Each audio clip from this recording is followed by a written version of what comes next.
those who are involved in making it come to life. Join us as we go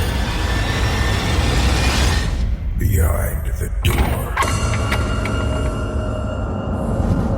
Good evening, roomies, and welcome back to another episode of Behind the Door with the Grey Rooms podcast. I am your host, Brooks Bigley, and with me tonight is Steven Prouse, the author of Season 4, Episode 18, entitled Entitlement. How are you this evening, Steven? I'm great. How are you? I just realized during that intro how much of a tongue twist that is to say. Entitled entitlement. I didn't even think about that. I'm doing well. I'm glad you're here to answer all of our space questions, because this is going to be a very scientifically themed episode, right? Oh Lord, I hope not. I'm just kidding. As most writers, I'm just pretending, so it works. Just Google a couple of things here and there, right, while you're writing it. Absolutely. Hey, where are you located at? Right outside Columbia, South Carolina. So, on the edge of the Bible Belt, I suppose. Oh, okay, interesting. Yeah, you got a tiny little accent there that I detect. I don't know. I'm sure I sound like I'm the one with the accent, being out here in California. Oh no, I for my semester I lived out in LA. My roommates would feed me all sorts of alcohol to make the accent really come out. So there you go. I find that like certain adults, not that you're trying to hide accents, but you definitely will admit that it comes out more often when alcohol is present. Oh yeah, we don't discuss our accent much in polite company, but it comes out thick when we're not so polite. How's the weather where you're at? Really nice right now, actually. I thought we were expecting a few more storms, but really nice, really hot. It was about 100 earlier this week, so. Oh, I'm here. I thought I was, chilling in the sun in California and being the only one. It was like 95 at its peak today, but you are already experiencing triple digits. Yeah, and the heat index, and the humidity. I mean, we have a thick, wet blanket on top of us for humidity. Oh, that's right. Yeah. We have really dry heat out here. You've got a completely different setup out there, man. How hot do you think it is hanging out outside of Hyperion? I would assume quite chilly, but who knows? Our commander will have to let us in on that secret if he ever comes back. There you go. Well, speaking of, let's get into it here. So I'm super excited that we got another space story. It's been kind of a while since we've had a bit of like a true kind of sci-fi futuristic story like this, that takes place not on Earth. And you had so many cool themes kind of interspersed within this story, just about aliens meeting humans. And like, to me, I thought the ultimate message here was kind of, regardless of what this alien thought about humans, was really trying to get into the brain of our narrator and what he thought about humans ultimately. The story didn't exist one day, and then you came along and wrote it. Like, how did that all happen for you?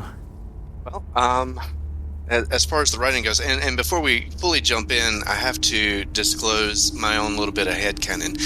The voice itself was never actually there. It literally was in the head of our commander the entire time. So there was no monster. But you're letting it out early. Yeah, I got to throw that one out there because it may color the conversation a little bit later. But as far as how I got to this one, I was in the middle of writing another space story.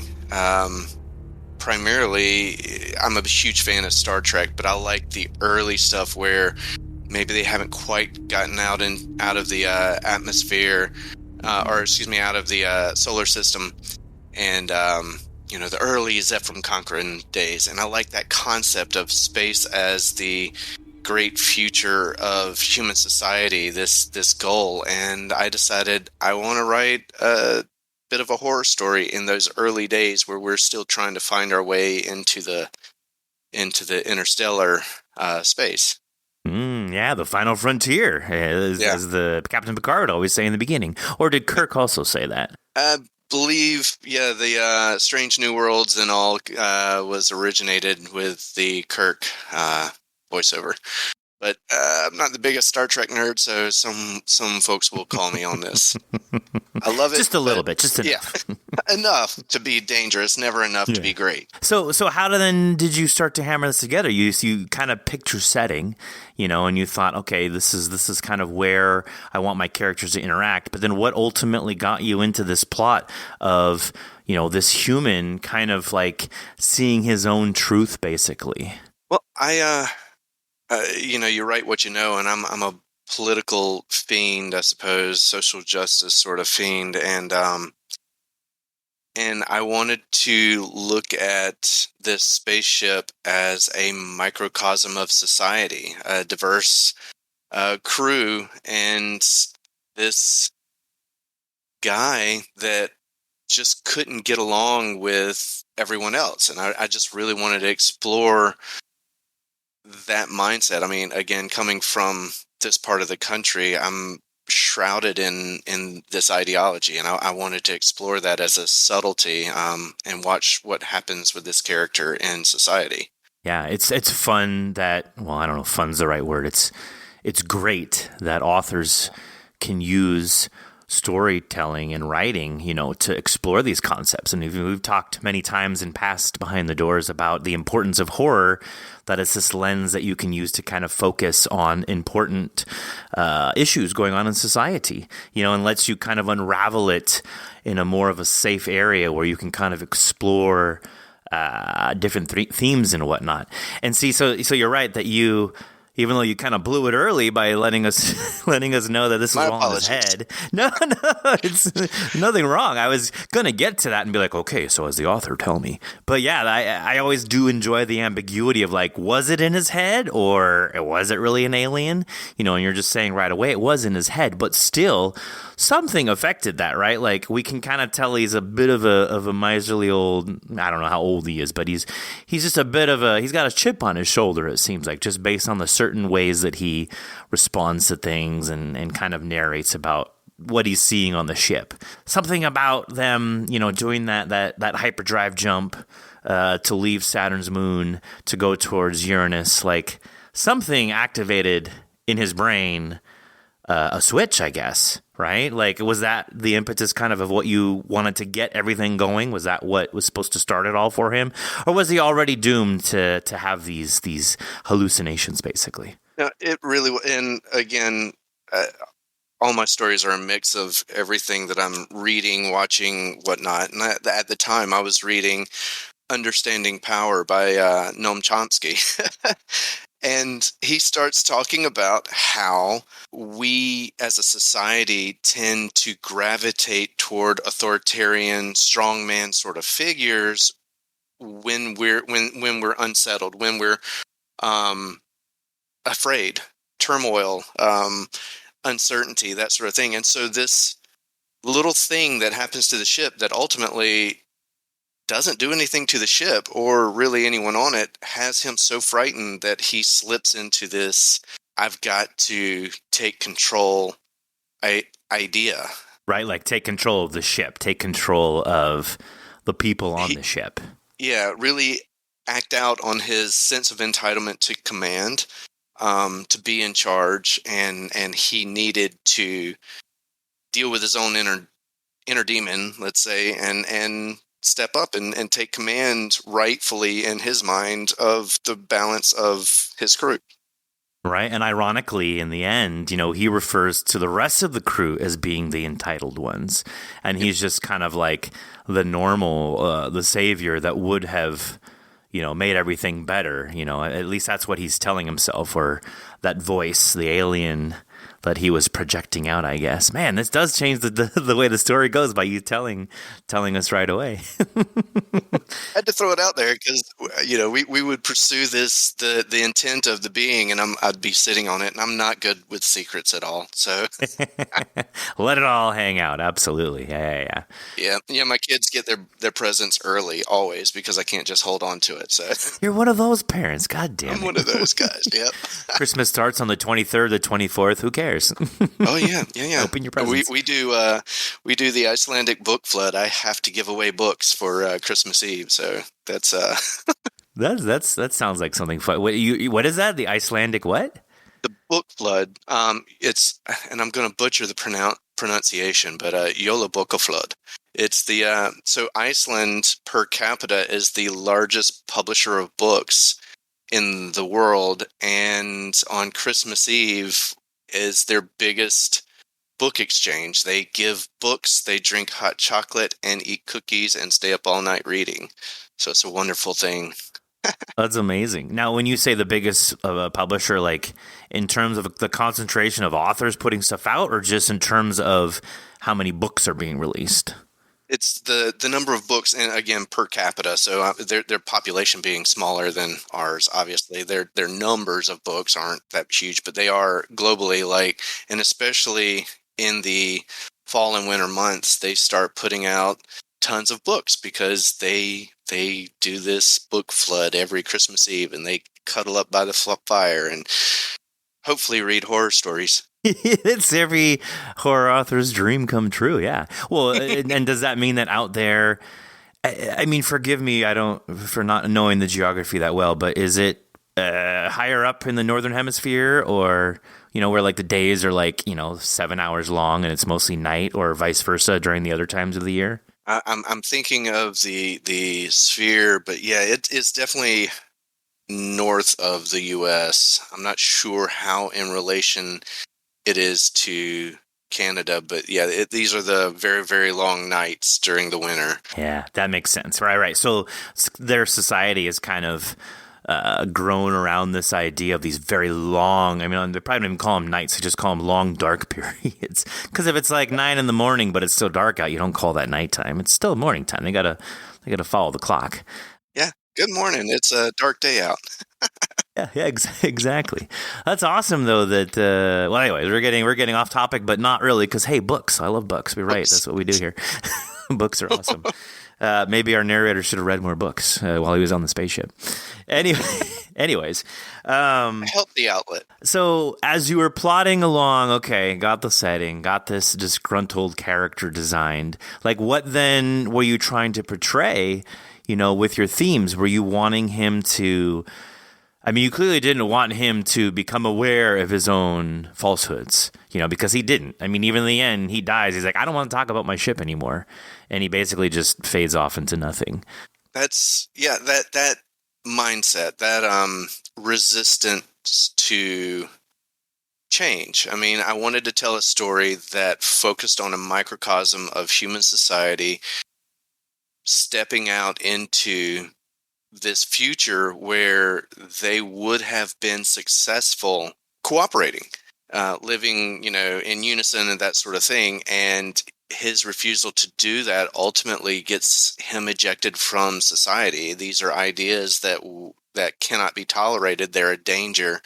And that's really the crux of what I wanted to go for with it. But I wanted his bigotry, his sexism, his racism, his, and there are other parts of the characters we shaved off because obviously I used some more rough language with him early on, but his homophobia and his transphobia, like all these things that he really clung to because he couldn't accept others, is ultimately what made him dangerous and ejected. Yeah, I totally see now, how this is, representative of kind of a microcosm, of planet Earth, basically. And it's nice that you didn't have, I guess, or maybe there wasn't enough time because it's a shorter story, but you didn't have like the crew attacking him, for being, what he was, at least. You just had him reacting. I guess all along they were hallucinations, like, seeing the dog, hearing the dog, the child.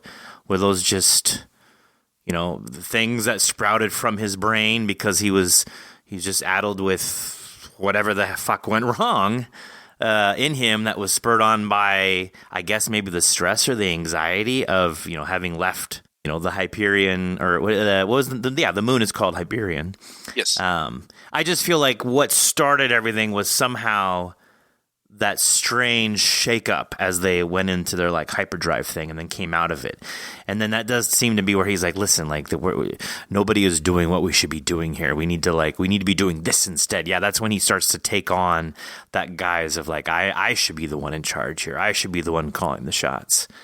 Yep. Yeah. And the crew did what the crew would do. They did scientific tests. They did biological tests. They searched everyone. They searched the ship. They found nothing wrong. When he still had issues, the captain researched the ship and retested everyone in the crew, immediately believing him and trying to find a cause, but ultimately not finding that. So the crew, essentially for me, was reaching out and trying to make it better for him, but he was ultimately rejecting everything. Yeah, he's digging, further down into his own feelings, which I feel like happens a lot with people, when someone is really just so sure that what they think is the right way and everyone else is crazy and not listening. They just will dig deeper as people try to help. Yeah, it became a conspiracy against him. It became this, everyone's out to get him, and the science is all obviously wrong. There's something else here. Right. Excellent. I mean, it was a fantastic story.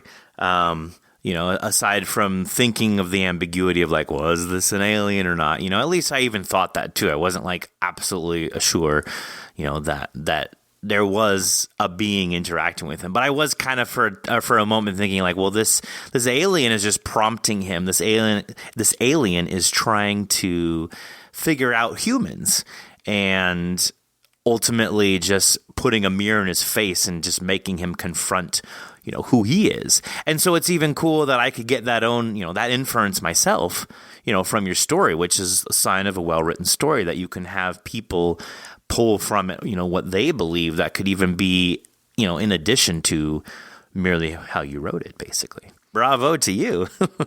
Well, no, thank you. I'm thrilled to even be a part of the Grey Rooms. I kind of stumbled onto the podcast, I believe, mid or early third season, and I've been following ever since. Excellent. Well, speaking of, so how then did it feel then when you first hit play and got to hear your story turned into this epic space drama? It was one of those goosebumps moments. I listened to the podcast in on my drive to and from work, and just to start hearing the characters speak, and I've listened to other Behind the Doors, and everyone's like, that's exactly what I had in my head. That's exactly what I had in my head. And it wasn't exactly what I had in my head, and it was better to an extent, because I love that interpretation. The ability of other creative forces to come and collaborate on a story and making something completely unique. So it being different than what I had in my head, I really enjoyed. And so my entire drive home, my 30 minutes or whatever in the car, and my arms just had goosebumps the whole time. It was a wonderful, wonderful experience. And are you familiar with David Cummings, being from the No Sleep podcast? I have to say, I haven't listened to the No Sleep. I'm old. You're not old, but you've got new stuff to listen to, my friend. New stuff to listen. I've got so much, but podcasts are not. Obviously, my ignorance with Discord here. I haven't listened to a ton of podcasts, so there are so many that I'm finding I need to catch up on. And No Sleep's one of those that's definitely on the list. Yeah, it can be daunting because they've got so many. I think they're on like season 17 or 16 or something like that. That's amazing. Well, then how did you find the Grey Rooms? I spend most of my Gen X time on Facebook, and something popped up that the Grey Rooms was open to submissions, and I'm like, okay, well, let me go listen to this. And I went and found you guys on Spotify and started listening. I'm like, I'm down. I would totally love to submit to this. And this acceptance, or when the script was picked up, I was in the middle of writing a couple things, but I was coming out of a very long writing slump, and this just kind of helped pull me out and kept me moving forward. So it was just awesome, stumbling upon and kismet made, right? Yeah, that's awesome. I love when that synergy is felt, especially when, authors and writers, feel proud of hearing, something they've written turned into an audio drama. And especially for you, that if you're not very familiar with audio dramas, that's gotta be a super stellar feeling inside. Like you said, you had goosebumps. I mean, that just must be such an amazing feeling. Maybe akin to someone writing their first script for a television show and then seeing actors be like, okay, picking up their script and then acting it out. That's a level above just knowing people read your story, I suppose. Oh, it's totally enjoyable. And my ideas of audio dramas, to be fair, were colored by listening to The Shadow and, the older radio plays. I was a vinyl collector, so I enjoyed that. And then stumbling, hearing about the Gray Rooms and podcasts like this, I'm on a journey now to get into a new world of things that I enjoyed years ago, but in a completely new format, a digital format, which is wonderful. Yeah, when I was little, I grew up listening to Joe Frank, and Joe Frank had this very steady, deep voice, and we're talking like late 80s, early 90s, and he would write his own stuff. Just really short stories that maybe lasted 10, 15 minutes, and he'd read them, and there would just be like a steady driving like hum in the background, some kind of slight melodic whatever or not. But his stories were just fantastically out of the ordinary. And there was something so just pulled me in. I'd hear him telling the story, and my brain would just be firing at me all of these visuals of what was happening. It was so unique to me, especially in the 90s. And then I'd turn on like a cartoon and my brain would just shut off, and I would just watch, Ren and Stimpy hitting each other with mallets. And it just wasn't the same, So then when podcasts came out for me, I didn't discover them till like, the 2010s. I was like, oh shit, this is just like my childhood. This is amazing. And I jumped right into podcasts, and especially audio drama. It's just such a unique platform, I think, for delivering a story. So welcome aboard. It really is. And I was thinking about this, actually. I was listening to the episode again today, or earlier this morning, and the cinematic effect that I got from the entire show. One of the key points at the very beginning, we have the narration of the commander, and then we transition to the bridge, and the music that carries us there, I felt like it was any other space film. Like we have a shot of a guy floating out into space, and then we roll the camera through the endless black of space, and then focus right there on the ship, and then cut the bridge. And it just from the sound alone carried me inside this cinematic imagery, and it was thrilling. Yeah, JM is a beast when it comes to composing, and that's why we are so lucky that we have this team where Jason can produce and put together the sounds, the audio, and put everything together. As he always says, fly on the wall. He wants you to be in the story, experiencing it. And then JM comes along and is like, hey, let me fiddle around and on the keyboard and put some music to that too. Like we're just surrounded by talent. I got to tell you a quick story.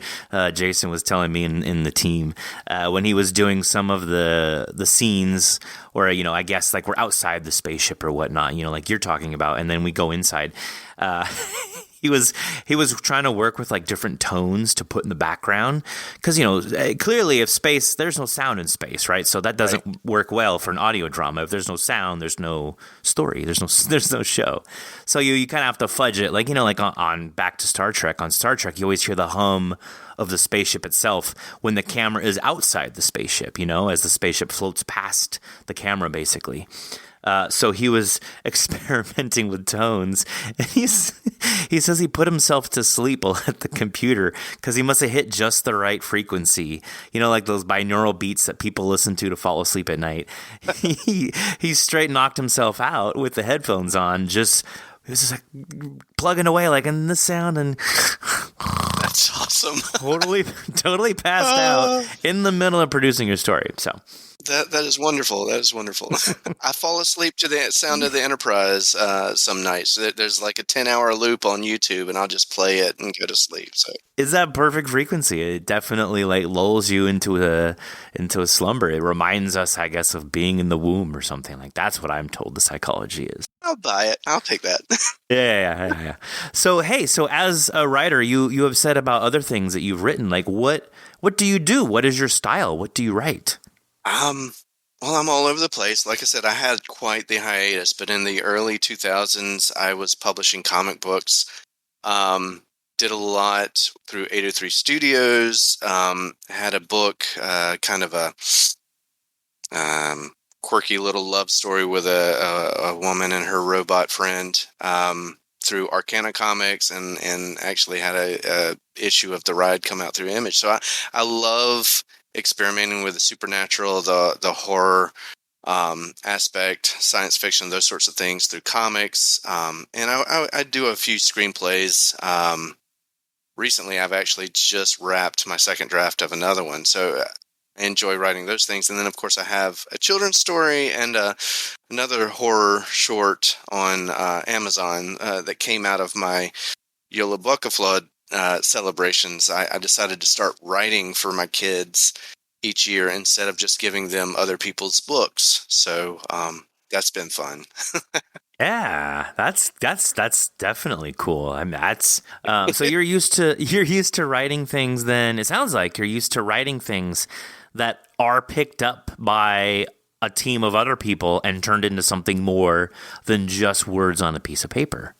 Oh yeah, I've worked with some amazing artists that would convert words into sequential illustration, the comic pages and that sort of thing. And it's always been an amazing experience to watch someone else take your story and not make it their own completely, but turn it into something that they really have a strong influence over. And it's just it's amazing. I don't even know how better to state it. I went through film school and managed to write the scripts for our little student films. And while they weren't phenomenal or good, in general, they were they were fun because you get to hand this thing off that you're really close to as a writer. You're really close to your stories, and you hand it to other people, and it's a trust fall. It's okay, this is my baby. And it's not going to come out exactly the way you thought. But, I mean, that's all parentage. Your kids never come out the way you think, and your stories never do either. Even if you had full control and you write an entire novel, hand it to the public, and it becomes something completely different when they read it. So it's just wonderful to see the stories grow up and make their way into the world. That is the realest thing I have ever heard a writer say. Man, if we could quote behind the doors for days to come, you just earned your very first quote right there. That was amazing. Absolutely. Yeah. A trust fall, knowing that like you're offering this up and it's going to be interpreted, a certain way. That's amazing because some writers might be like, no, I don't want that character to sound that way. No, I don't like the way you made that sound. Like, I'm totally like that, but I'm totally like that. But at the same time, it's it's the reality. It's you sit back and we write because we're fairly narcissistic and we have our ideas we have to share with the world. But the reality is that last part of the statement, share with the world. It's something we're putting out there, but the world's going to take it and make it their own. And I think that's a magical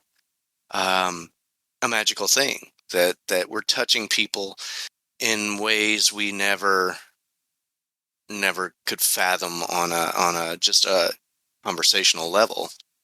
Yeah, it's an interpretive legacy, and it's a way for you to kind of live on even past your own, meat suit falling apart and being buried in the ground, that you'll be remembered as the writer of something, that like this story of ours, right? As long as there's an internet, as long as, we have electricity to keep the servers going, long past you and I ever living, like your story will be part of the canon of the Grey Rooms, right? When we're hitting season 25, 26, please, hopefully.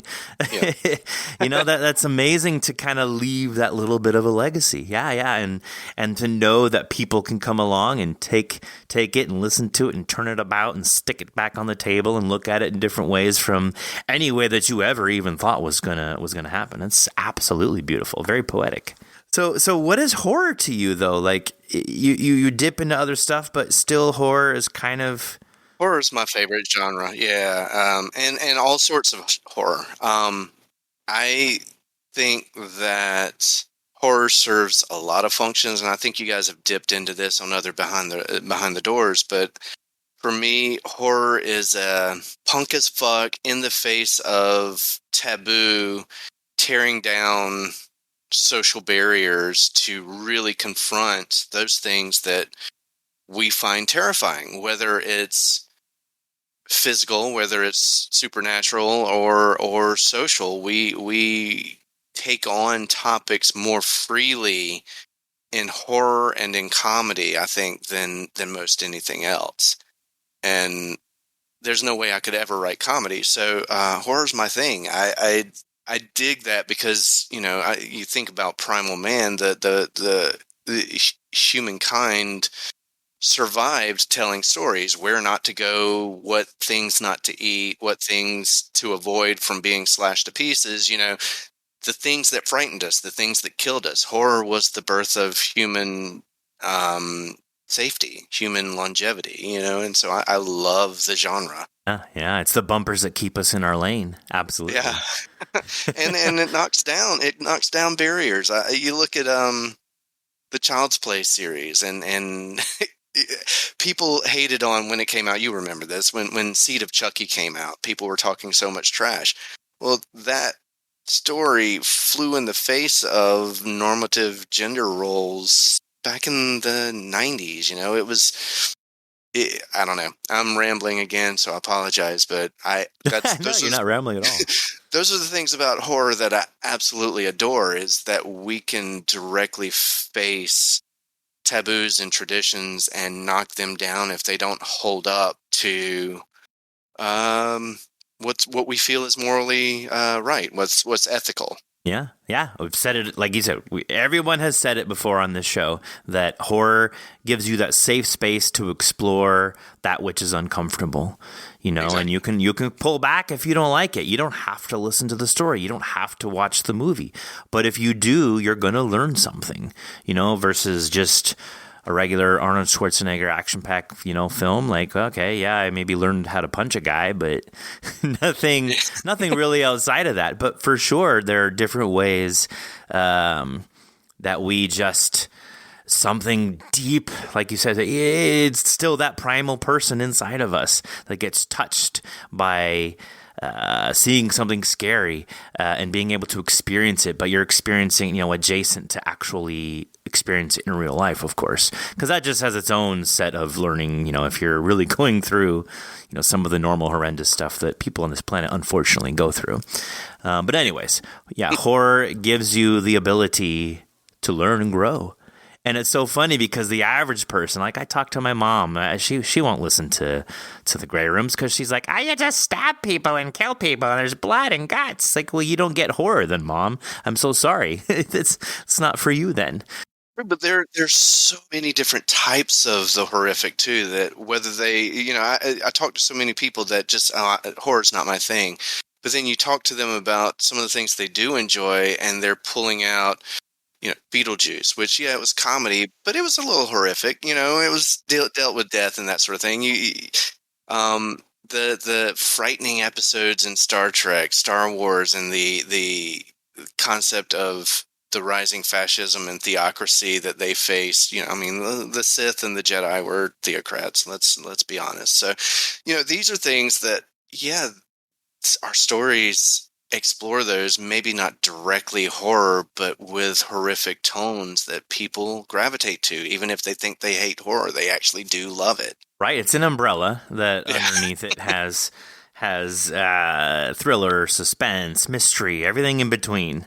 So I just think they're the people who have only topically interacted with horror, and they just think that horror is just, a Jason or Freddy movie, and that's about it, And not that I feel bad for those people, but just whatever, choose what you want. That's the beauty of this planet. We can choose our vices, we can choose our forms of entertainment. So no one needs to be shoving horror down anybody's throat. Like, no, you just don't get it. You got to do this instead.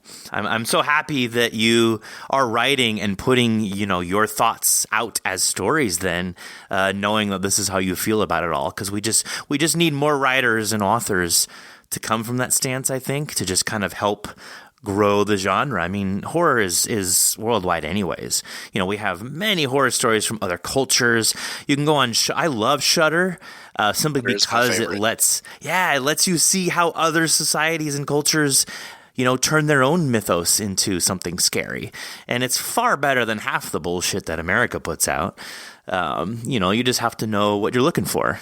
Well, and on the statement of that the foreign horror is better, and I have horror friends, we've had these random conversations, but I think we find those more horrific because their cultures, their societies are dealing with different traumas that are foreign to us, and we are, as a human animal, terrified of the foreign. So we think foreign horror is so much better because it's unique to us. And over there, not so much. It's commonplace. It's the stuff that they're used to seeing, dealing with their own social traumas. And for us, they're just not traumas we've necessarily directly interacted with, but there are common threads that frighten the hell out of us. So.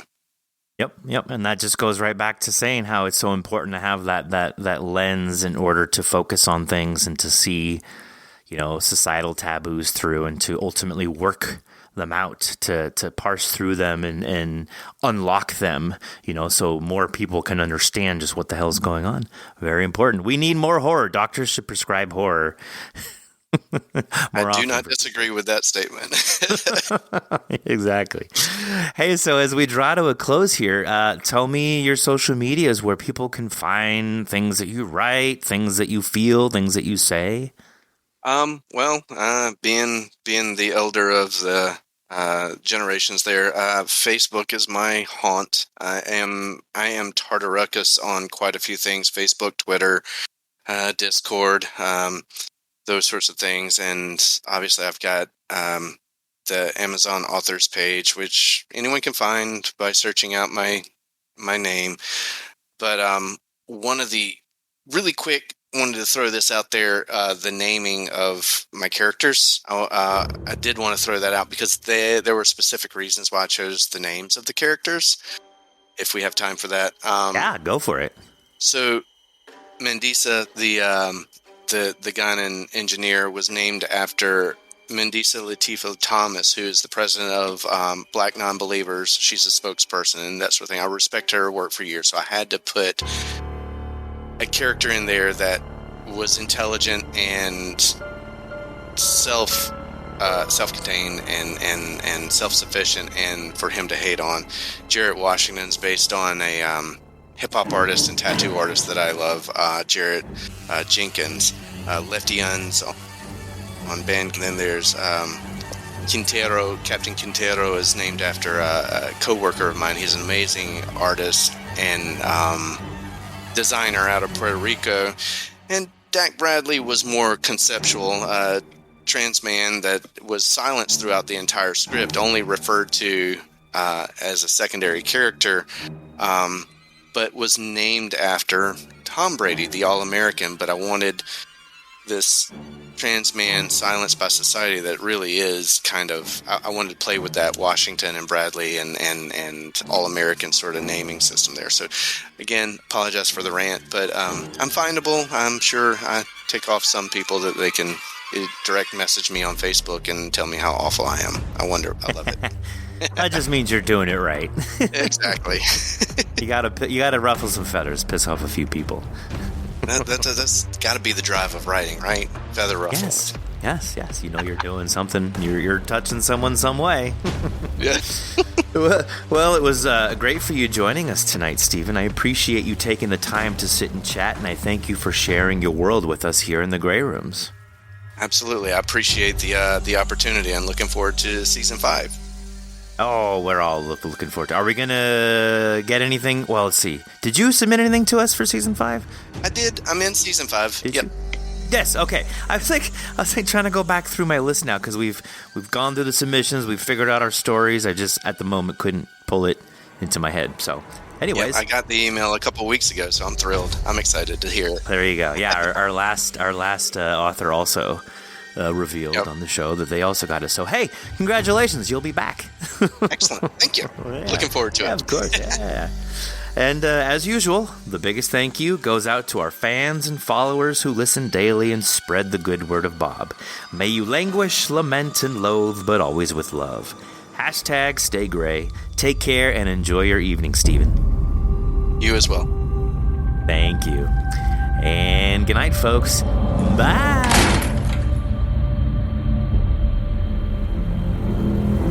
Join us each week after every episode for another edition of Behind the Door.